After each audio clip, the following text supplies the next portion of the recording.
Making a good chip here. That's the thing, worked out pretty good. Howdy my friends, and welcome to the channel today. I'm Luke, Thunderhead289 here on YouTube.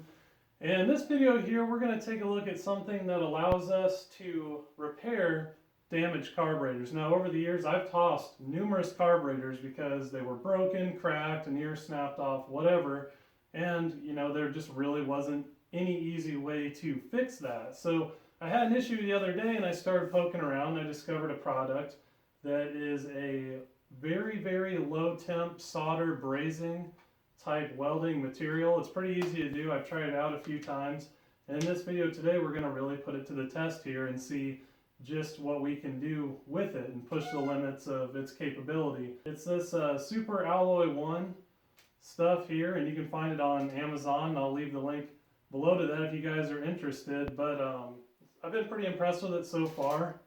Oop, if I don't throw them all on the ground here. And anyway, with that, let's go find our victim here. A good carburetor that, you know, we can really push the limits of this stuff and see what we can get away with. All right, so I think a good victim for this product here is this Holley 600 vacuum secondary that I have sitting on my blown Galaxy. Now, I don't intend to use this carburetor. When I transported this car up to my current location, I just put it on so I wouldn't get a bunch of dirt in the blower and whatever. So it's just sitting there as a placeholder at the moment for, you know, fabbing up some brackets and whatnot. And it's a pretty sentimental unit, I guess. It was actually my first carburetor that I ever owned. Way back when I first got my F100, this is what was on it. So it's the first one I ever laid hands on. You know, you can imagine when I didn't know anything, I kind of got a love-hate relationship with it.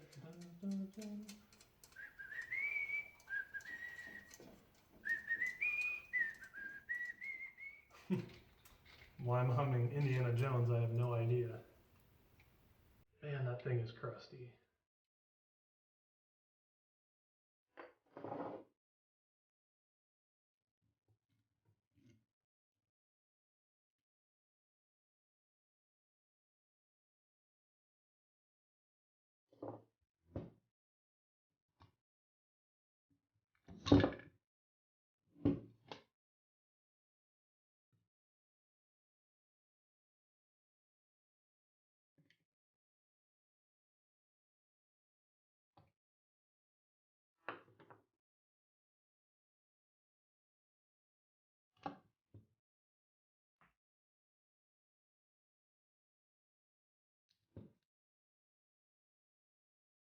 All right, so we got the primary metering block here off of our Holley 600 vacuum secondary, and as you can see, she's a crusty old son. And as much as I love Iowa farmers here and all of that, you know, that gasohol that they have at most of our pumps can really do a number on a carburetor if you let it sit.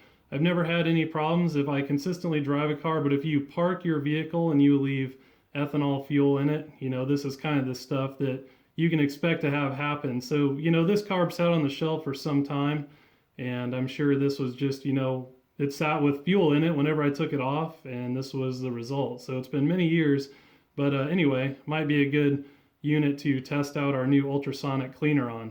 But anyway, I think this is going to be our victim here.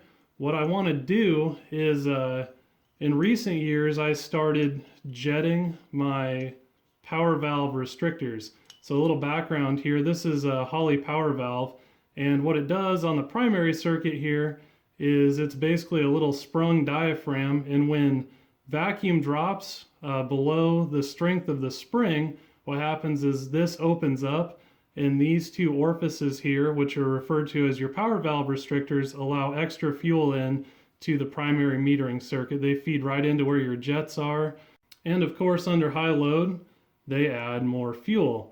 Now, Holley, on a lot of these more affordable units, the orifice size is cast into the metering block body, and it's not tunable. Now, a power valve is tunable in that they have different ratings. You can see this one's a 6.5, and basically that means that anything below 6.5 inches of mercury for your manifold vacuum, it's opening up. So you can tune these, you know, you can get them all throughout the range from, you know, 2.5 all the way up to like 10.5 or something like that. but that just controls when your power valve opens.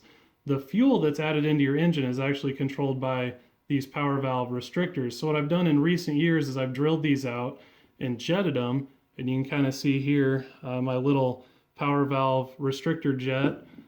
So today what I think would be a good test is I'm just going to drill one of these out way oversized, and then we're going to try and fill it with our Super Alloy 1 and then drill it and tap it and still see if I can get a feed restrictor to work in it.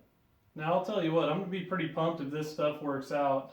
Some of this more tedious carburetor work with drilling and tapping stuff, it's a very thin margin of error between success and just complete disaster where you ruin something. And just like this email a coworker wrote when he got let go from one of the places I used to work, in it he wrote, "I'm sorry if I make mistake when in work. Nobody perfect." And I'll tell you what, I'm no exception to that.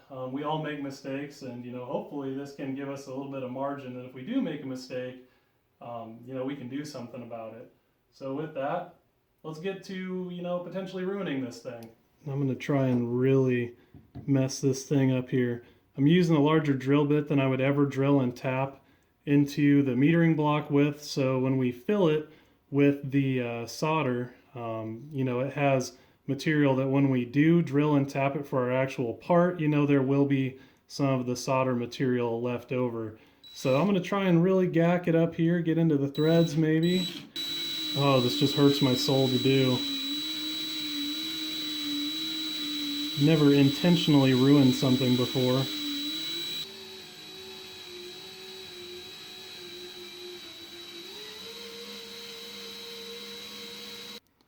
Alright, so now I got a big nasty hole here where our power valve restrictor used to reside.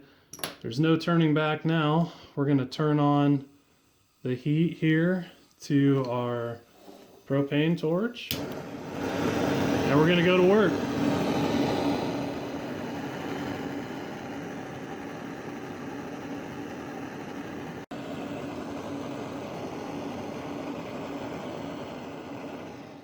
Alright, so I'm going to call my first attempt a fail here, and there's a lot to be said about technique. Now, reason being, you saw I only got the solder material at the very end of the hole. Now I need to get through the whole depth of that hole so I have enough of this solder material left when I'm done so I can drill down, and more importantly, I can put enough threads in it so I can set my set screw to the proper depth for my power valve restrictors. So let's give this another go.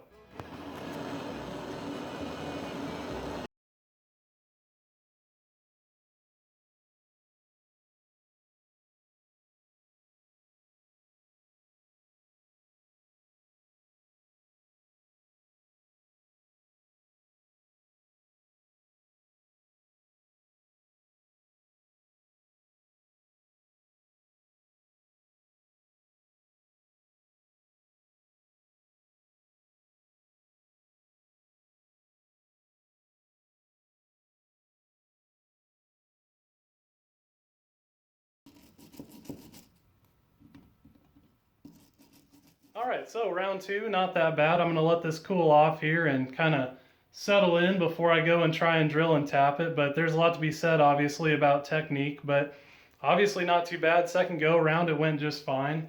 The beauty of this stuff is it's very low temp. If we were to get this carburetor body too hot, we'd start to melt it. So with normal solder, you typically could not do this type of stuff with a carburetor because, the carb itself would melt before you ever got it to the right temp where things would bond.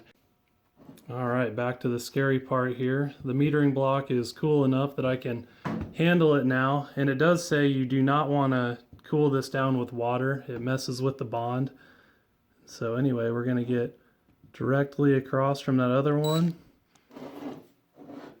Use my thumb as an angle gauge here. Looks like we got all of our solder in. Must have got our flux down in the hole. Good solder bond. Making a good chip here. Alright. I think that's it. All the way down and in. Now we'll see if we can tap that thing. That'll be the real test. Alright, we got our 832 tap here. Now you have to be very careful with the depth that you do this at, because if you go too far, then your 832 set screw that we'll jet drill here in a minute will sit too low, or it can fall through the other side. You know, we need something for that set screw to bottom out on. So it's kind of a guess and check game here, but so far it looks like the tap and everything's taken. It's not pulling all that material out, and I'm not kidding you guys, that stuff is on there. It's pretty amazing. That worked better than I thought it would. That'll never happen twice. It's like I got it just perfect, enough threads at the right depth. So these are little 832 brass set screws, and this is how a redneck rejets things that Holley says you otherwise shouldn't have the capability to jet with your cheapo carburetor that you bought. We have our little jet drill here. All this stuff is very cheap and inexpensive, and our super redneck ghetto lathe.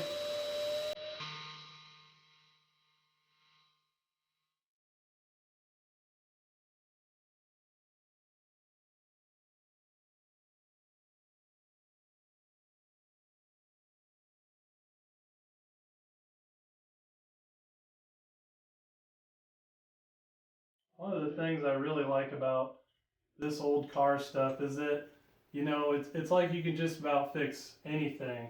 It takes a fair amount of patience, but it's just stuff from a different era, you know, back when you wouldn't go buy new things.